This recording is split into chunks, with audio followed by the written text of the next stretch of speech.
What up, dude bros? I'm Frank. This is a video review of the Nerf Elite Rukkus ICS-8. The Rukkus is a spring-powered top prime blaster with an integrated clip system, sort of like the Battle Scout, but not really. Definitely an odd blaster. Let's get into the review.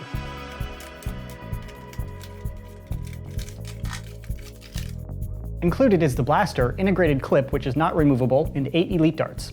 External overview of the Rukkus, starting up with the front. This blaster does not have an in-strike barrel lug, so you cannot put on your barrel extensions or any accessories. Behind that is the integrated clip system, which is unique for this blaster. It works sort of like the Battle Scout, but unlike the Battle Scout, the Rukkus has a permanently integrated clip. As you fire each shot, the clip advances upward, and when you're at the top, you can't remove it in order to replace it with a fully loaded clip. This one's permanently integrated into the blaster. So you reload the Rukkus when the clip is in the blaster because you can't pull it out at all. But loading the Rukkus is fairly straightforward. You just pretty much front load because you can see all of the barrels from the front. If the clip is in the down position like this, it's a little slower to load the top barrels, so you can also manually push the clip up to expose those barrels and load from the top if you want to. But it's effectively front loading, and the capacity is 8 rounds. Once it's loaded, you pull the clip down to the down position, and now you're ready to fire 8 continuous shots. That's the overview of the clip system. To prime, you pull back on the priming handle up here. This blaster, of course, is spring-powered. The prime weight is a little heavier than I would expect, and it is heavier than the Retaliator, the Delta Trooper, the Recon Mark II, and all of those very similar format blasters. So it takes a little bit more force to prime back like that. And there's no spring return, so you manually return the priming handle, and the last inch and a half or so is very mechanically gritty because you're advancing the clip manually. The mechanism hasn't slipped or jammed on me, but it doesn't feel smooth at all. It feels very gritty and mechanically like binding. But that's inherent in any clip system because you're manually advancing the darts instead of the magazine spring doing it for you. Down to the trigger, the single fire trigger release is pretty standard, nothing to write home about, but it does have slam fire, which definitely surprises me because it's a clip-fed blaster, and mechanically that's tricky to do smoothly. But they've done it, so to enable slam fire, of course, you just hold down the trigger and the blaster fires when the priming handle hits the forward position. And you work that the exact same way as any other Nerf blaster with slam fire. But it feels a little weird because you're advancing the clip, so mechanically you can feel all of the shaking, so it's a little harder than usual to stay on target under slam fire. It's already trickier than single fire, but with this integrated clip and all the mechanical nonsense going on, it's even harder than normal slam fire to hit what you're aiming at. But no jams or malfunctions, so I'm a little surprised that they got it to feed so reliably. And finally, to the grip. It's a little small, it's not really my taste, and my thumb keeps bumping into this little sharper piece of plastic here, so it's not super comfortable, but it's small, uncomfortable, but not necessarily cramping because it's a very open grip. So I'm an adult with a large hand, and I can make do, but it's not my favorite grip. But if you have a bigger hand and you're a bit more competitive with Nerf, there are so many other reasons you'd never even buy this blaster, so the grip's not going to be a deal breaker. It's the clip system, the silly priming system, and everything else this blaster stands for. It's a little harsh. I'm sorry, Rukkus. No, I'm not. You're garbage.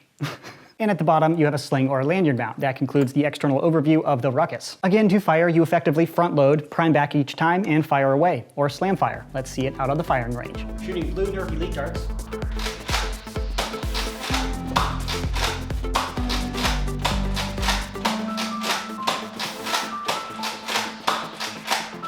Now slam fire.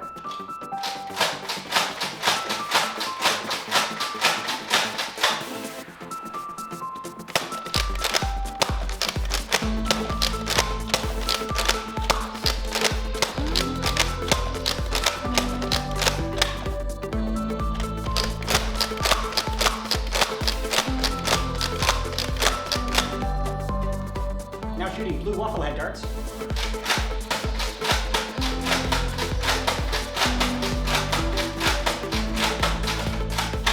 And slam fire.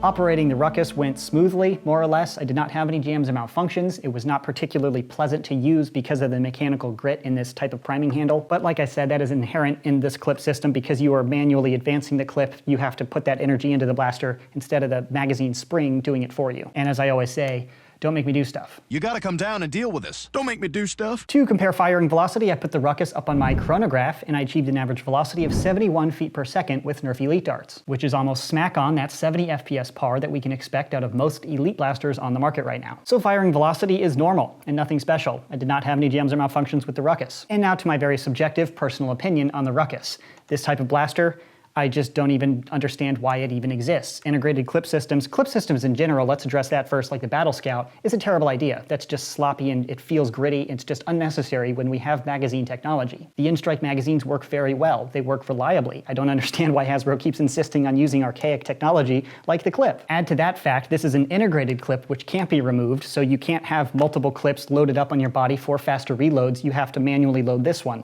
Why not use a strong arm with 6 rounds? It's pretty much the same thing, but the strong arm is smaller, more wieldy, and just easier to use. This thing is just goofy. And no barrel attachment point, no stock attachment point, no tack rails. Where are my tactics, bros? I feel like this is the anti-coupe blaster made intentionally by Hasbro. Integrated clip, which they knew I was not gonna like. No tactics permitted to be attached. Ew, what a gross blaster. So the blaster mechanically worked. It didn't jam, it didn't malfunction, and it fires just like other Nerf Elite blasters.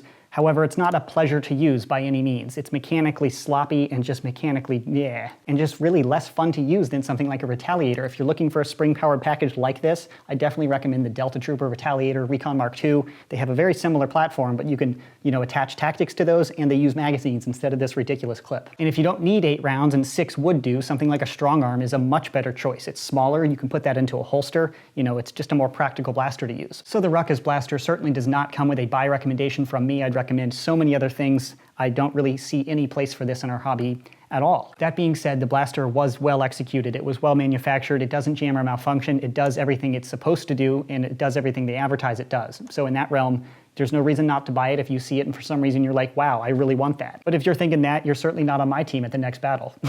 So that concludes my video review of the Nerf Rukkus. If you're interested in purchasing one, I'll be sure to put a buy link in the description box below. That's it. Thanks so much for watching, and as always, bros, stay tactical.